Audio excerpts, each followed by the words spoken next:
Hola, soy Ralph Mijael Condoricuno, soy estudiante de la Universidad Nacional de San Agustín y en esta oportunidad explicaremos sobre el tema obras musicales del periodo barroco en la descripción de paisajes sonoros para explorar las largas, variadas y complejas relaciones entre las personas, la naturaleza y el sonido. Pertenezco al grupo número 3 y los integrantes de este trabajo de investigación son los siguientes: Arizawa Arteta Reinaldo, Puma Canasa Ciane Rafaela, Hinojosa Cabana Darwin Jofre, y el docente encargado es la magíster Vanessa Deza Álvarez. Y para comenzar, empezaremos adentrándonos en la historia, lo que es la historia musical. Siendo más exactos, empezaremos hablando sobre una de las épocas en donde la música tuvo un proceso de evolución mucho más notorio, lo que es la época del barroco, la cual comenzó en el año 1600 y terminó en el año 1750. Y pues se sabe que una de las características más resaltantes del barroco musical es el uso y expresión de los afectos en las composiciones musicales. Pues esto nos da a entender que los compositores de la época componían música a base de que querían transmitir sus emociones con figuras musicales, y pues hoy en día se les conoce como obras musicales. Y pues algunas de ellas transmitían alguna mala experiencia, como también había algunas que representaban a la naturaleza, las cuales estaremos hablando en este video. Y para continuar, empezaremos hablando sobre algunos compositores que compusieron esas obras musicales que tienen relación con la naturaleza. Grandes exponentes del barroco musical. Como primer autor tenemos a Antonio Vivaldi, quien nace en Venecia en el barrio de San Martino. Se sabe que su padre, Juan Bautista, fue violinista de la capilla ducal y que tuvo 2 hermanos. Fue bautizado en la iglesia de San Juan de Bragora. Vivaldi desde temprana edad tuvo la orientación paterna que le hace inclinarse por el sacerdocio, y poco después ingresa en el seminario de San Germiniano, y en esta iglesia cantará su primera misa. Se sabe que Vivaldi padeció desde su nacimiento una fuerte dolencia asmática. Sus primeros días fueron una lucha con la muerte, lo que hizo que recibiera los auxilios bautismales de manos de la propia partera. En ocasiones, esta enfermedad será tema de dolorosas confesiones, como en una carta de 1737, en la que afirma: «No puedo andar a causa de este mal de pecho, o mejor dicho, de esta estrechez de pecho». Por último, fallece un 28 de julio de 1741 a los 63 años de edad mientras se encontraba en Viena y en el contexto de la cruenta Guerra de Sucesión austriaca.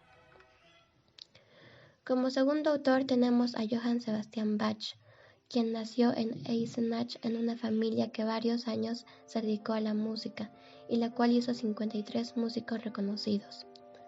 Bach recibió las primeras lecciones de su padre, Johann Ambrosius. Lamentablemente, cuando tenía 10 años quedó huérfano y fue criado por su hermano mayor. A temprana edad ingresó como violinista al coro de la iglesia de San Miguel de Lüneburg. Después de un tiempo se mudó a Arnstadt para convertirse en organista de la iglesia. En 1707 se hizo organista de la iglesia de San Blasius.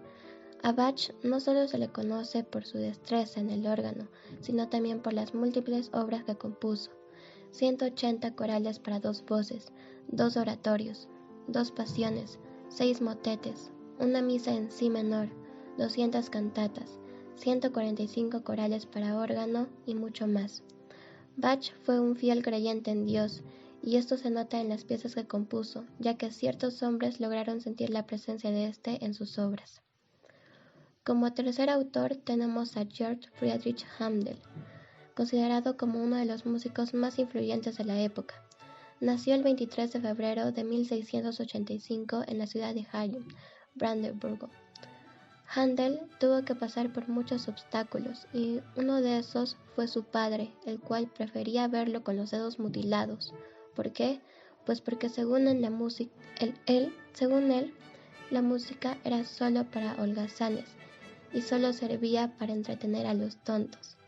Pero Händel siguió con su sueño de hacer música. Y como último representante, pero no menos importante, tenemos a Ludwig van Beethoven. Nació en Bonn, Alemania. Beethoven fue un reconocido y talentoso compositor y pianista de la época clasicista, la cual fue consecuente del barroco, aunque muchos consideran su legado hasta inicios del romanticismo. Aunque las sinfonías fueran su fuente de popularidad, se le conoce más por sus obras de piano y música de cámara. Algunas de sus obras más destacadas son la Quinta y Novena Sinfonía, piezas de piano populares como Parelisa, conciertos para piano como el número 5 Emperador, sonatas para violín como la Sonata para violín número 9 Kreutzer, entre muchas otras. Por último, fallece a los 56 años de edad en 1827, pasando sus últimos años de vida casi aislado de los problemas de sordera que padecía. Naturaleza como fuente de inspiración musical. La naturaleza ha inspirado a toda clase de disciplinas artísticas, pero en especial a los músicos, lo que ha generado diversos modos de expresión de ella, que hace resaltar su belleza y su grandeza. Muchos compositores han plasmado en sus obras las sensaciones y pensamientos contemplados por la naturaleza. Unos simplemente lo han descrito, imitando sonidos naturales o reproduciendo fenómenos acústicos. Otros crearon sonoridades que nos traen a la memoria lugares, paisajes, las estaciones, el canto de las aves, etc. Decía Tapia 2010, pese a ser un arte en esencia no representativo, la música es capaz de codificar tanto las entrañas de la tierra como los infinitos rumores del mar o el maravilloso canto de las aves, distintas vías que ponen en relieve cómo el arte musical puede llegar a conmovernos.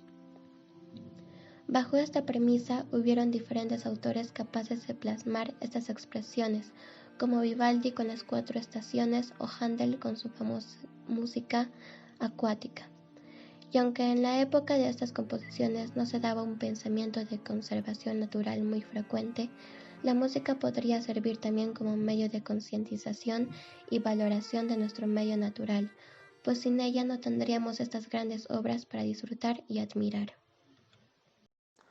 Entonces, siguiendo con la exposición, vamos a intentar analizar algunas obras que hemos visto convenientes para poder dar nuestro punto de vista acerca de cómo se puede utilizar la naturaleza como fuente de inspiración para crear piezas musicales. Vamos a analizar primero lo que son La Primavera en las 4 estaciones de Vivaldi. Es una obra publicada en 1726, en donde específicamente la primavera está dividida en 3 movimientos y cada movimiento está dividido en episodios. Entonces, el primer movimiento, por ejemplo, está en mi mayor. Nos describe, por ejemplo, el canto de los pájaros y representado por el solista y los violines de la orquesta. También nos representa el rumor de las fuentes, donde alternan armonías y tónicas de dominante. Y también pues nos dan como una idea de tormenta mediante escalas ascendentes y trémolos. Y al final de este primer movimiento se vuelve, digamos, a la calma después de la tormenta. El segundo movimiento está en do sostenido menor y representa, por ejemplo, el sueño del pastor, donde regresan la interpretación de los violines. El segundo episodio del segundo movimiento representa, por ejemplo, el murmullo de las plantas, que tiene un efecto como de brisa mediante la figura de acompañamiento de los violines. Y el tercer episodio se denomina el ladreo de los perros, en donde se nota un poco más lo que es el bajo continuo, que es característico de esta época. El tercer movimiento de la primavera, que está en mi mayor, nos da una idea en general de un ambiente festivo donde se ilustra mediante los sonidos el cantar de las gaitas y bailes celebrando la llegada de la primavera. Entonces lo que Vivaldi tal vez nos quería expresar mediante los sonidos de la composición es los fenómenos naturales propios de esta época del año, de la primavera. Tenemos también la música acuática de George Friedrich Händel, que se estrenó en 1717, escrita por encargo del rey Jorge I para un viaje y paseo por el río Támesis. Entonces lo que Händel hizo, a diferencia de Vivaldi, es en su composición compenetrar bastante lo que es la música con el alrededor que era el río. ¿Por qué? Porque, a ver, está dividido en tres suites, la 1, la 2 y la 3, en donde la primera y la tercera estaban compuestas, diseñadas, se podría decir, para los viajes de ida y de vuelta, donde estaban, digamos, melodías de cornos y trompetas, donde las dinámicas eran alegres y festivas. Y para, digamos, poder encajar bien en lo que era los viajes de ida y vuelta, en donde el río podía ser un poco más intenso, donde los caudales podían ser un poco más ruidosos, entonces un poco más de intensidad del sonido para que la música sea disfrutable es lo que el compositor quería hacer en esas partes. En cambio, la suite número 2 fue diseñada para cuando el barco esté anclado sin moverse y los invitados tengan un espacio ideal para comunicarse. Entonces, la suite número 2 está compuesta en un modo más íntimo, más delicado, de cierta manera, como para poder hacer propicia una conversación, ¿no? Porque ya era, digamos, la hora de la cena en ese entonces. Entonces, es un ejemplo de cómo la música también no solo nos da una idea de paisajes y tormentas o lluvias, sino que nos enseña que puede ser complemento de su alrededor y disfrutarse de tal manera que ninguna de las dos, ni la música, ni en este caso, por ejemplo, el río, pase una encima de la otra. También tenemos otra obra de Händel, que es el concierto para órgano en fa mayor, titulada El Cuco y el Ruiseñor, estrenada en 1739, que consta de 4 movimientos. Lo que esta obra, digamos, nos da en cuanto a interpretación ya no solo son paisajes y fenómenos naturales, ¿no? Mediante la música, sino que también nos da una idea de interacción entre dos seres vivos que son dos aves en un entorno alegre, primaveral, jovial. Entonces es otra forma de ver cómo la música y la naturaleza pueden usarse para dar a expresar una idea, ¿no? En este caso ya no solo son ideas de paisaje, sino que también ya entran seres vivos a tallar. Y por último tenemos la sinfonía, la pastoral de Beethoven, que él, al no ser ya barroco, sino ser un compositor del romanticismo, intentó más bien reflejar los efectos de la naturaleza en en la subjetividad, digamos, ¿no? Digamos, expresarla a través de sus vivencias, porque Beethoven era una persona muy admiradora de lo natural, de lo campestre. Entonces él eso trató de hacer con su sinfonía, darnos a conocer sus experiencias y su forma de ver toda esta, toda esta parte de su vida que él tal vez la vivió en el campo y en la naturaleza. ¿No? También nos da ideas, por ejemplo, de árboles, de calma, en cierto momento deja también tensiones como de tormenta, como de una naturaleza tal vez algo desatada y agresiva, pero después volviendo a la calma e incluso eh, nos da como una reflexión, ¿no? En donde podemos decir tal vez que el pastor, a pesar de su dura vida, está dispuesto a llevar sus penas con alegría y júbilo, ¿no? Inspirado tal vez por, no sé, un amor o, o una o una ilusión, tal vez. Entonces, para las conclusiones podríamos bueno, nosotros hemos tratado de hacer llegar ese mensaje, ¿no? En cómo hay diferentes tipos de contexto en los cuales la naturaleza y la música se pueden utilizar juntas, ¿no? Repasando tal vez, en el caso tal vez de Vivaldi, y es darnos a conocer, darnos idea de unos paisajes sonoros, de fenómenos naturales de cierta época del año, porque Vivaldi tiene primavera, verano, otoño, invierno, ¿no? En este caso hemos visto solo la primavera.